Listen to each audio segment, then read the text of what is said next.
Melchizedek. You've probably heard that name before, but many Christians would be hard-pressed to tell you who he was or why he was significant to Judaism and Christianity.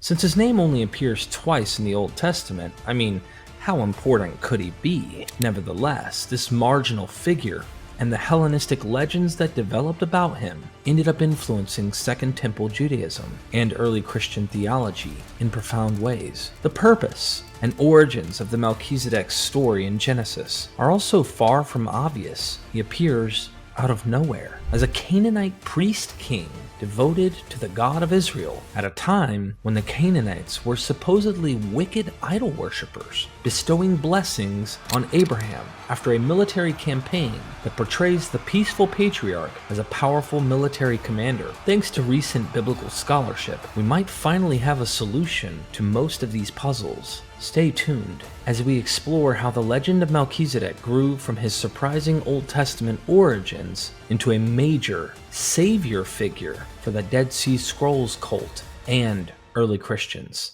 Also, thanks to Paul Davidson for writing this amazing script about Melchizedek. To show him our appreciation, I hope everyone will subscribe to his YouTube channel, Inquisitive Bible Reader. Let him know MythVision sent you. Part 1. Melchizedek in the Old Testament, the battle campaign of Genesis 14. The only narrative passage in the Bible that mentions Melchizedek is Genesis chapter 14, and we need to take a closer look at the surrounding events concerning Abraham in order to understand what Melchizedek is doing here. In the preceding chapter, we read about how Abraham, or rather Abram, as he is called here, and Lot, the kinsman of Abram, have migrated together from Egypt into southern Palestine with their livestock herds. Because of disputes between the herders employed by Abram and Lot, the two men decide to split up and go their separate ways.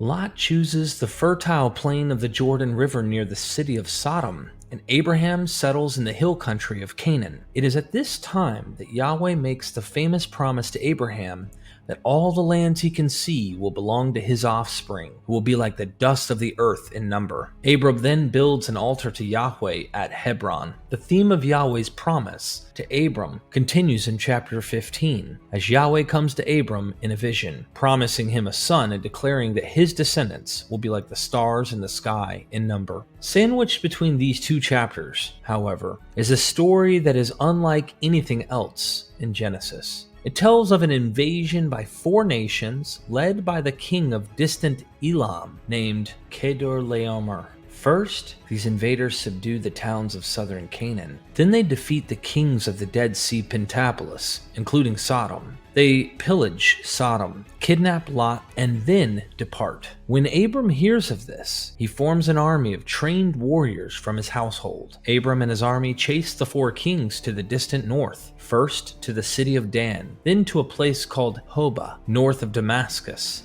and defeat them. Abram recaptures the loot along with Lot and the other abductees and returns home. A few things happen when Abram returns.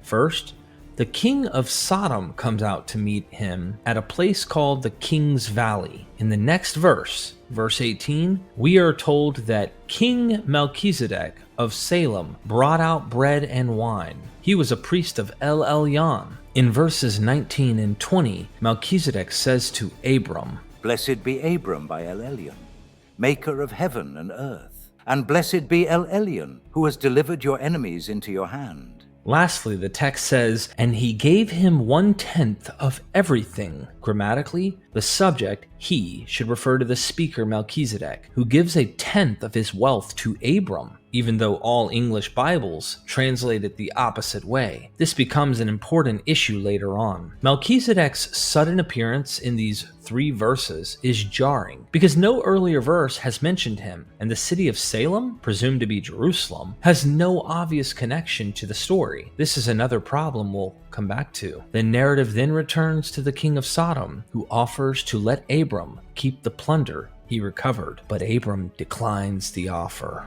The historicity of Genesis 14.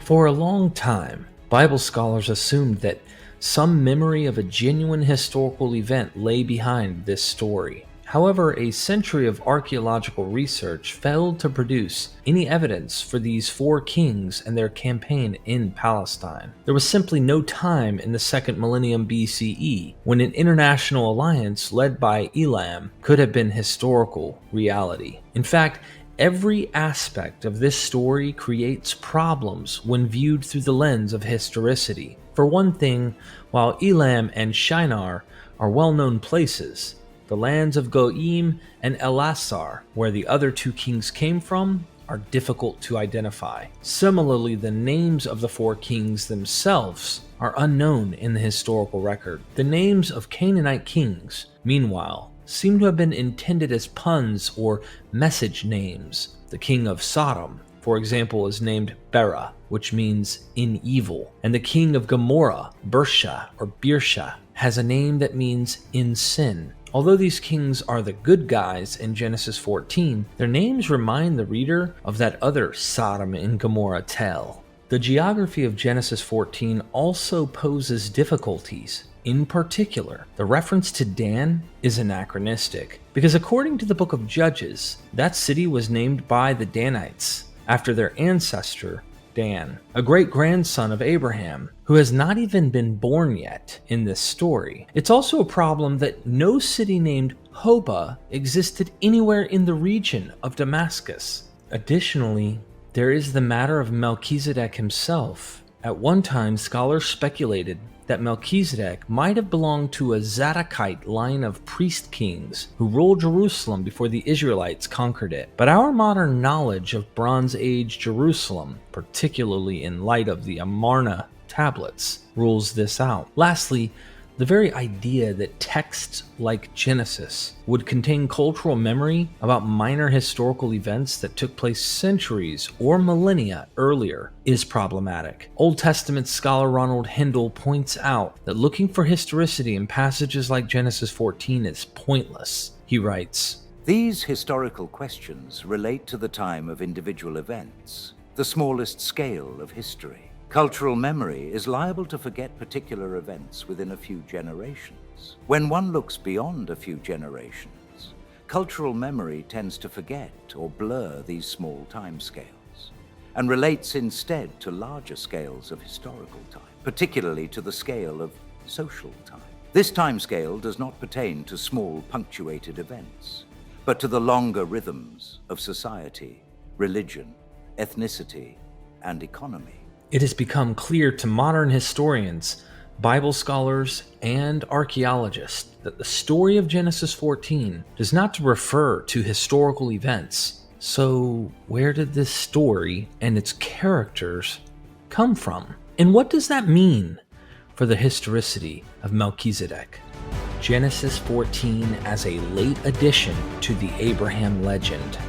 It is now a widespread view among scholars that chapter 14 was a late insertion into the book of Genesis. We have already seen how it disrupts the story in chapters 13 and 15, which are concerned with God's promises to Abraham, and flow more smoothly without chapter 14. John Van Seters, in his famous book on the themes of Genesis titled Prologue to History, the Yahwist as Historian in Genesis, notes that Genesis 14 is too late to have any relevance to the main text of Genesis. A recent, meticulously researched book on Melchizedek by a Norwegian scholar named Gard Ganeded provides an insightful theory as to why Genesis 14 was written and inserted into the Abraham narrative, a theory that, if correct, fortifies the case that Genesis 14 was later than the surrounding chapters. Garad argues that the earlier story of Abraham contained critical literary gaps that a later editor of Genesis wanted to resolve. For example, in Genesis 13, God instructs Abram to walk through the length and the breadth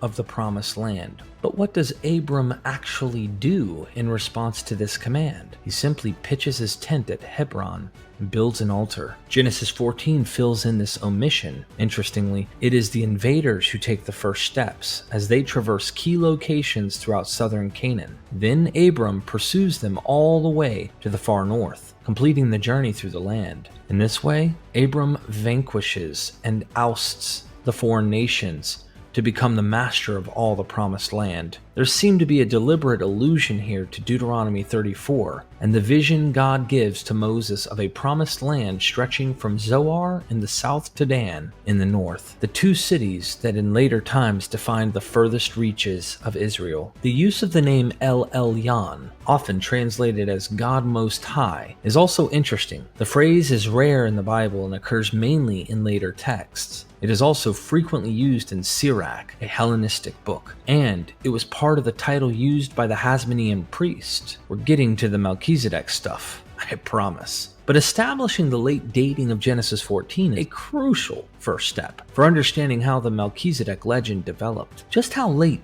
is Genesis 14?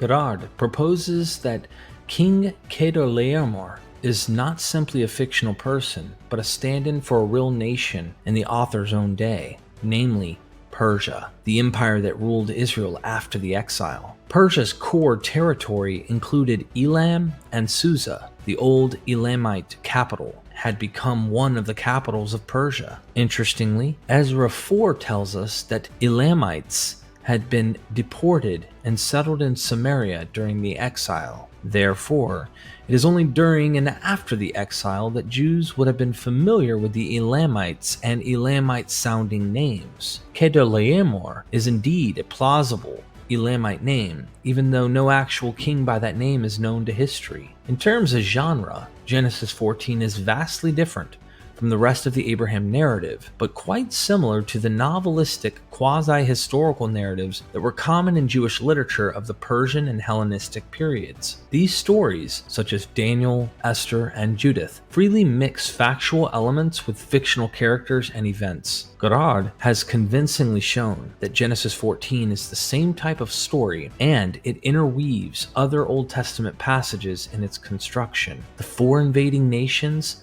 are all found in the Table of Nations in Genesis 10, assuming Elasar to be a variant of Elisha. The cities conquered by invaders are the same cities mentioned in the wilderness wandering, Deuteronomy 1-3, with the order reversed. Abram's pursuit of the invaders to Damascus and Hobah follows exactly the extent of David's conquest in 2 Samuel 8, which includes Damascus and Zobah. Hobah, then, is probably just a misspelling of Zobah, and Abram's conquest of the four kings is an allegorical story expressing the hope and yearning of Jews living under Persian or Seleucid rule and surrounded by deportees from other nations to re-establish the Davidic kingdom of Israel. As a result, Gerard and many other leading Old Testament scholars, including Thomas Romer and Israel Finkelstein, believe that Genesis 14 was composed in the Persian or Hellenistic period.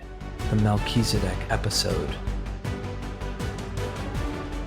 Just as Genesis 14 interrupts the surrounding narrative of God's promise to Abram, the three verses that concern Melchizedek, verses 18-20, disrupt the dialogue between Abram and the king of Sodom. In verse 17, the king of Sodom goes out to meet Abram in the king's valley, but Melchizedek, the priest king of Salem, appears without any earlier announcement in verse 18 to provide bread and wine, pronounce a blessing on Abram, and give a tithe. Then, just as suddenly as Melchizedek appeared, he disappears again, and the king of Sodom resumes his conversation with Abram. Melchizedek is not mentioned any further in Genesis. As French scholar M. Delcourt once put it, Melchizedek crosses the sky like a meteor, nobody knowing where he comes from or where he is going to. If the suspicions of most scholars are correct, then chapter 14 originally lacked the Melchizedek verses when it was first inserted into Genesis. In other words, Genesis 14 is one of the latest passages of the Old Testament, and the Melchizedek verses are later still. This makes it quite unlikely that Melchizedek reflects any genuine memory of an ancient historical figure or the political situation in Bronze Age Jerusalem. It also raises the possibility that rather than being based on Genesis, the Melchizedek mention in Psalm 110 actually came first. The problem of Psalm 110. Psalm 110 is, simply put, a puzzle. It appears to be a royal psalm, but its origins are debated. and the dates assigned to its range from the pre-exilic period of the monarchy to the Hasmonean period. The precise meaning of key verses also continues to elude scholars to this day. Let's take a closer look at what it's about. The psalm is addressed to the king in Jerusalem, with Yahweh as the speaker. In the first 3 verses, it promises the king victory over his enemies and the loyalty of his people. Yahweh says to my Lord, sit at my right hand until I make your enemies your footstool.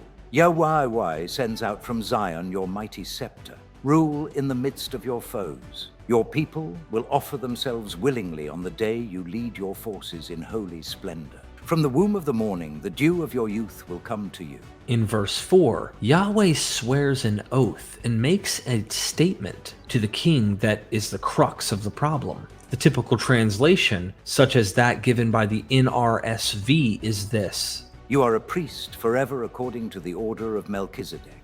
However, the NRSV offers an alternative translation in the footnotes. You are forever a rightful king by my edict. How can the sentence be translated in such different ways? And why has Melchizedek's name disappeared from the second version? According to Gonard, this sentence has 2 ambiguous components. One is Melchisedek, which in Hebrew looks more like 2 words connected with a makaf, the Hebrew hyphen, than a person's name. The Malch part means king, which makes sense, since this psalm is addressed to the king, and the Sedek part has a wide semantic range that includes accuracy, loyalty, and righteousness. Some scholars believe that Sedek was also the name of a Bronze Age Canaanite god, but there's no direct evidence for such a deity, based on Aramaic inscriptions that use the same word to describe a vassal king's loyalty to the Assyrian king or to his god. Gonard suggests that loyalty might be the best interpretation of Sedek here. The second ambiguous component in verse 4 is the phrase al-dibrati, which appears nowhere else in the Hebrew Bible. This is what scholars call a hapax legomenon. It means that Hebrew scholars and translators have no other examples of this word in ancient literature to help them understand its meaning. Traditionally, it has been translated according to the order of. Gonard argues that based on more well-understood phrases that are similar in structure and etymology, it means for my sake or because of me. It does not appear to describe a priestly order or lineage. Putting it all together, Gonard believes Psalm 110, 4b is best translated as, You are a priest forever. For my sake, my king is loyal. As a second possibility, he suggests, You are a priest forever for my sake, O King of righteousness. The exact translation is not important. What is important is that without Genesis 14, Bible translators would have no reason to translate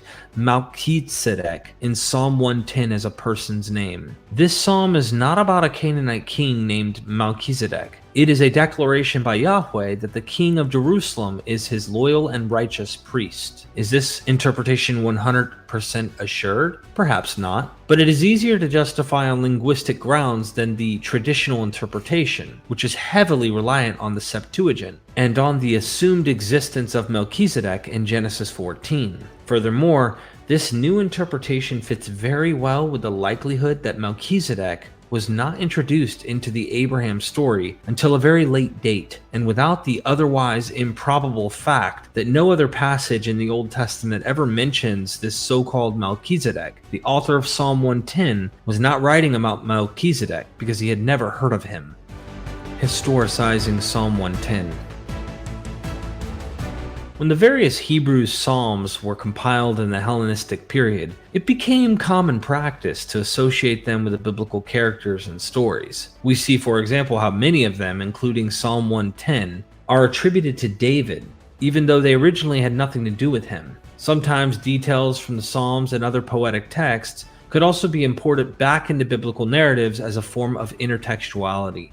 An interesting example of this given by Yair Zokovich in a 2000 paper is the story of King Amaziah and his defeat of the Edomites. In the original version of this story in 2 Kings 14:7, Amaziah kills 10,000 Edomites in battle and captures their rocky fortress of Selah.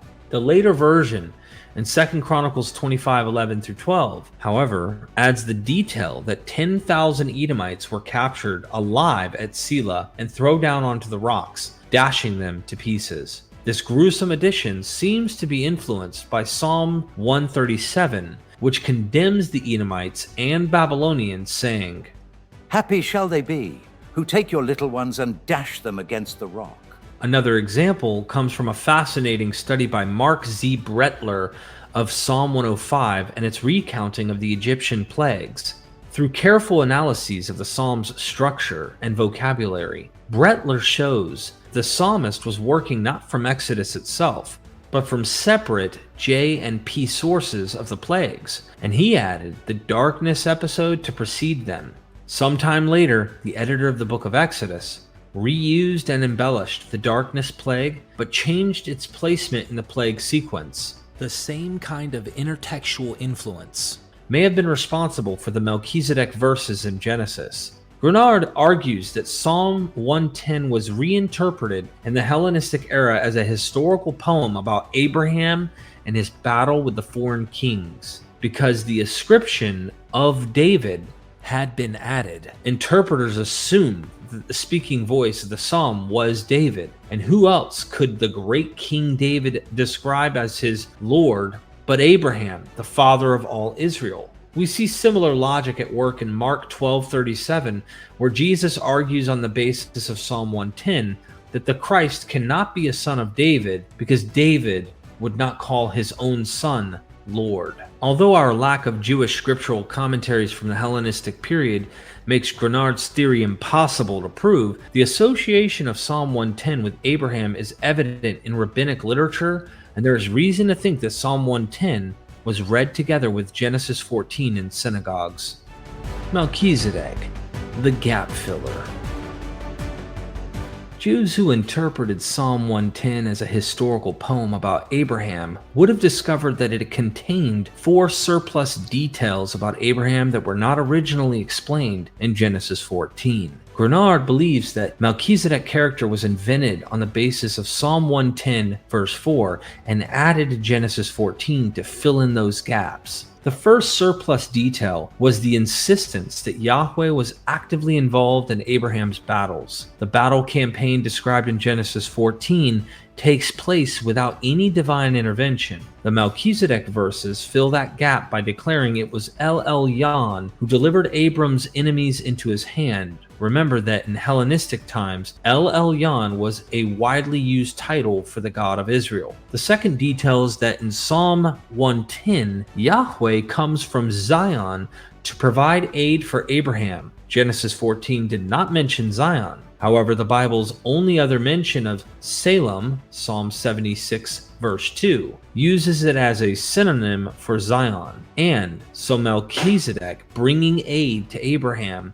from Salem fills this gap. The third detail is that Psalm 110 confers on Abraham an eternal priesthood, an idea that dovetails nicely with Moses' declaration in Exodus 19 that Israel is to be a kingdom of priests. Melchizedek giving tithes to Abraham confirms him as a priest, since only a priest could receive tithes. And if it seems strange to regard Abraham as a priest, remember that he builds altars to Yahweh on several occasions and performs sacrifices, nearly including that of his own son. The fourth detail is that Psalm 110 describes Abraham having his head raised up because he drinks from a stream. Melchizedek bringing wine to Abraham might fulfill this element, although Grenard acknowledges that the case here is a bit weaker than the other 3. In summary, a strong case can be made that Genesis did not contain a character named Melchizedek until a fairly late date. The word Melchisedek, if properly understood, is actually a description of the loyalty of righteousness of the king toward Yahweh. However, in Hellenistic times, this psalm was regarded as a poetic version of the story about Abraham in Genesis 14, and Melchisedek was reinterpreted as the name of a priest king associated with Abraham and his battle campaign.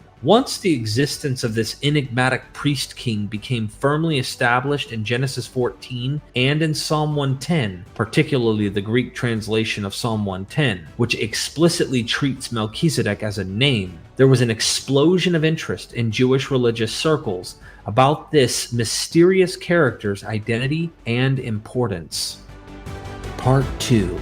Melchizedek after the Old Testament embellishment of the Melchizedek legend by Hellenistic writers.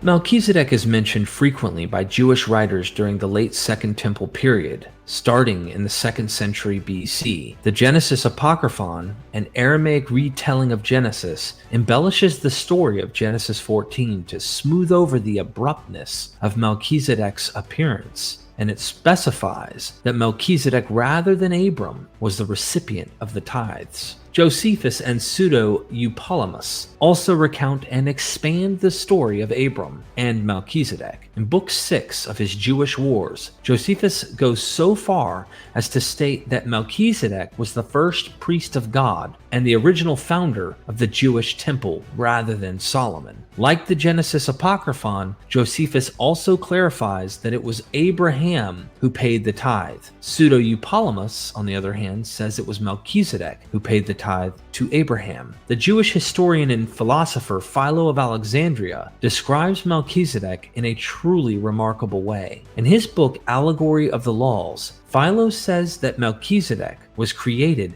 directly by God as a king with his own priesthood, a symbol of lawfulness and righteousness in opposition to tyrants. He describes Melchizedek as the Prince of Peace, and then has this to say: For Melchizedek is a priest, even the Logos, having as his portion him that is, and all his thoughts of God are high and vast and sublime, for he is the priest of the Most High. Scholars still debate exactly what Philo means here, but Philo seems to be describing Melchizedek as a priest-king, specially created by God to serve as the Logos, an angel-like entity or substance that is able to bridge the chasm between the transcendent God, who necessarily exists outside the material cosmos, and the earthly realm. The Logos concept originated in Greek philosophy, and here Philo is combining Greek concepts with an esoteric interpretation of Genesis in order to convey philosophical truth. However, Philo's application of the Logos to Jewish theology was highly influential among early Christians who believed the Logos was a divine redeemer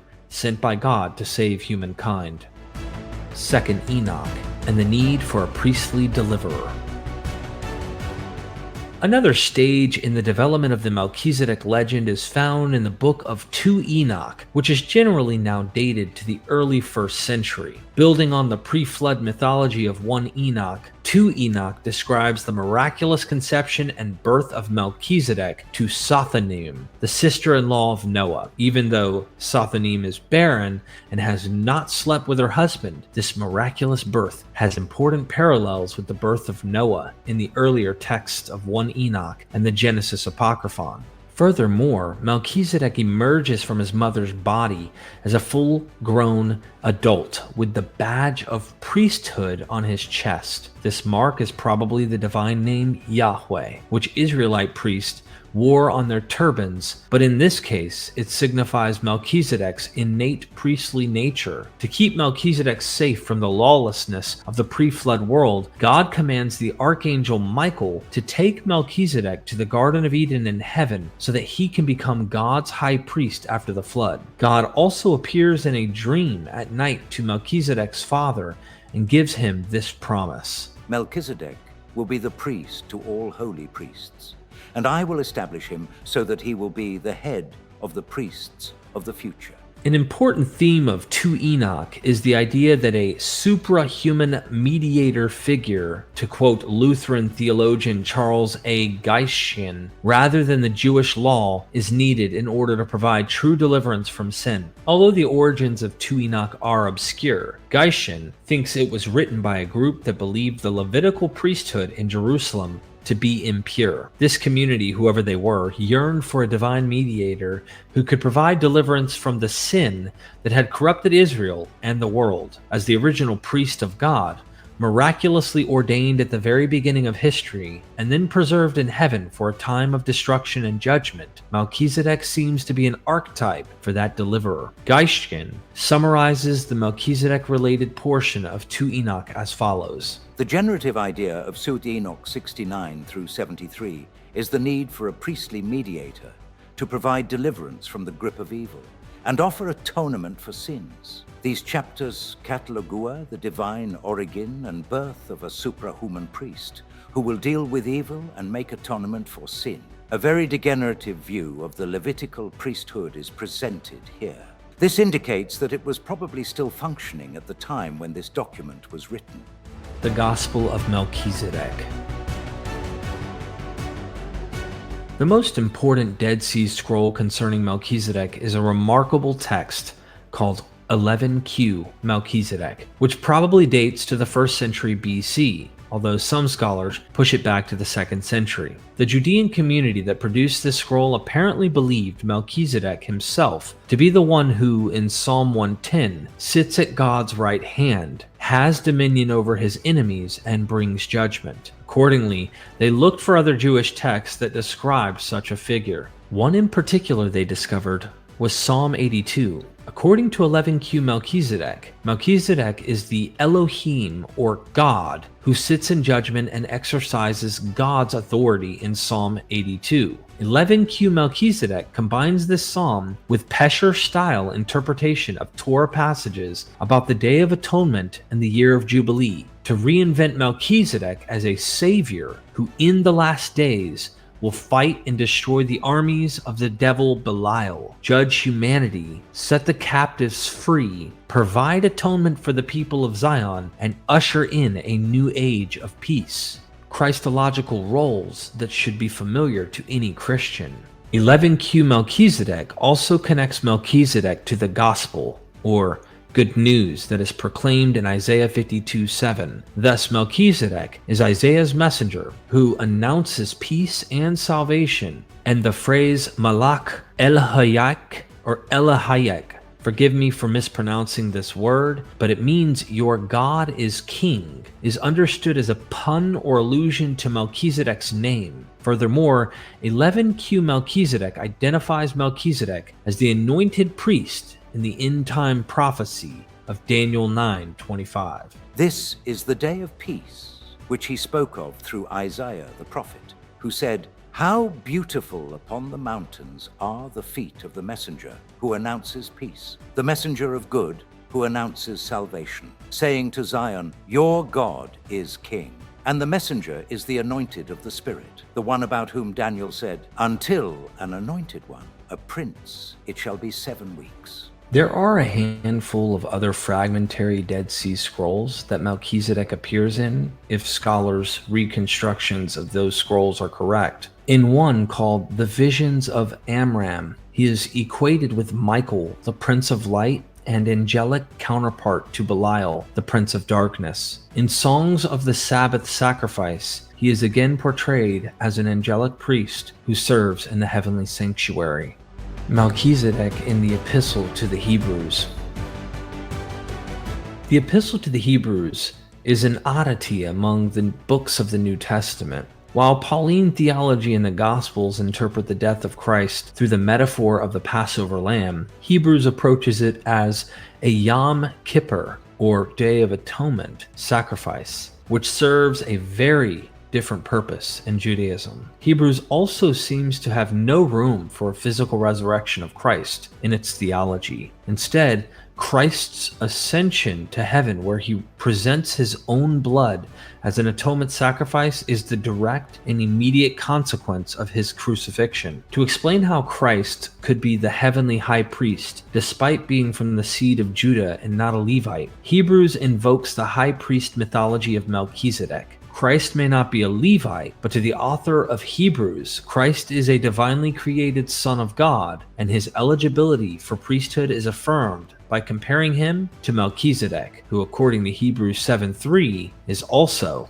without father, without mother, without genealogy, having neither beginning of days nor end of life, but resembling the Son of God. He remains a priest forever. The idea that Melchizedek is immortal probably originates with the statement in Psalm 110 verse 4, especially in the Septuagint, that Melchizedek is a priest forever. A connection with the Jewish tradition of 11Q Melchizedek is also implied because both 11Q Melchizedek and Hebrews link the Messianic high priest and salvation of God's people to the Yom Kippur ritual, a point of similarity that cannot be derived from either of the two Melchizedek passages found in the Old Testament. More generally speaking, the author of Hebrews assumes that his audience is already fully acquainted with a well-developed tradition in which Melchizedek is not a dead historical character, but an eternal priest in the heavenly temple. In the verses that follow, the author of Hebrews defends the superiority of Melchizedek's priesthood by arguing that because Abraham paid tithes to Melchizedek and the Levites were descended from Abraham, the Levites, who were still in the loin of Abraham, also paid tithes to Melchizedek in a sense. He then goes on to argue that tithes received by one who is immortal are superior to tithes received by mortal men, confirming that for the author, Melchizedek is still alive and serving in the heavenly temple. Incidentally, this is why it is so important for English Bibles to translate Genesis 14 as having Abraham pay tithes to Melchizedek instead of the other way around. If we instead allow that it was Melchizedek who gave tithes to Abraham, the logic of Hebrews and its doctrine of soteriology collapses. As an aside, Christians who believe in the literal inerrancy of the Bible must contend with the fact the author of Hebrews has such a lofty view of Melchizedek as an immortal angelic priest, a view that goes well beyond what can be gleaned from the canonical Old Testament. The conclusion of this argument in Hebrews chapter 7 is that Christ must be the one spoken of in Psalm 110, and the oath sworn by God that Christ would live on as a priest forever makes his position superior to the earthly Levites, who must continue to offer sacrifices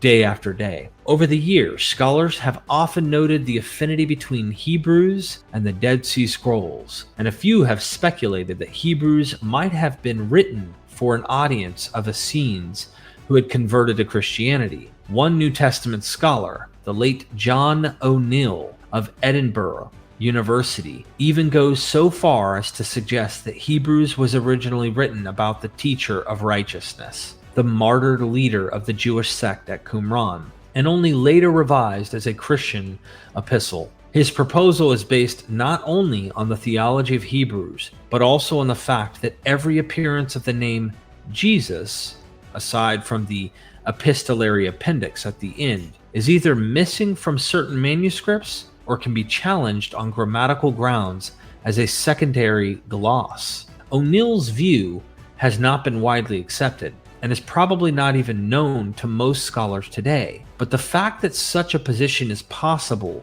shows how well Hebrews fits into a pre-Christian Jewish framework. The potential connection between Hebrews on the one hand and the Melchizedek traditions of Qumran on the other has long been controversial among scholars. Harold Attridge of Yale Divinity School in a recent paper describes the author of Hebrews as a sophisticated rhetorician and exegete, who seems to be aware of various esoteric interpretations of the Melchizedek character without committing to any of them.